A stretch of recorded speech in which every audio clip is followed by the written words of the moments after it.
Assalamualaikum warahmatullahi wabarakatuh. Kembali lagi di channel SK Entertainment. Di urutan pertama ada ayam tangkap. Ayam tangkap adalah masakan khas Aceh yang terbuat dari ayam yang digoreng dengan bumbu dan rempah-rempah yang khas.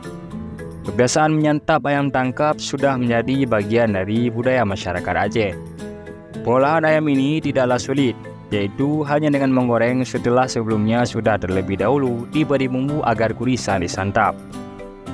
Bumbu yang digunakan seperti bawang putih, lada, kemiri, garam, dan jahe.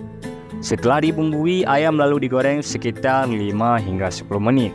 Pada saat yang bersamaan, dimasukkan pula beberapa genggam daun yang akan disajikan bersama ayam sehingga rasa rempah dedaunan turut meresap ke dalam daging ayam.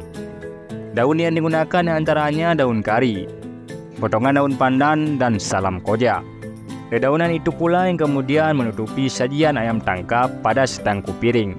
Nah gengs, setelah ayam matang, dedaunan ini memang tetap disajikan dengan menutupi ayam, sehingga terlihat ayam sengaja diletakkan di bawah dedaunan. Dedaunan ini selain sebagai daya tarik hidangan, sekaligus bisa dijadikan sebagai lalapan kering pelengkap potongan ayam. Jika masih dalam keadaan hangat, dedaunan ini bercita rasa kering seperti makan kerupuk. Nah gengs, di beberapa tempat masakan ini dijuluki dengan istilah ayam tsunami. Dikarenakan masakan ini biasanya disajikan dengan ditebarkan di piring, seperti ketidakteraturan setelah bencana tsunami.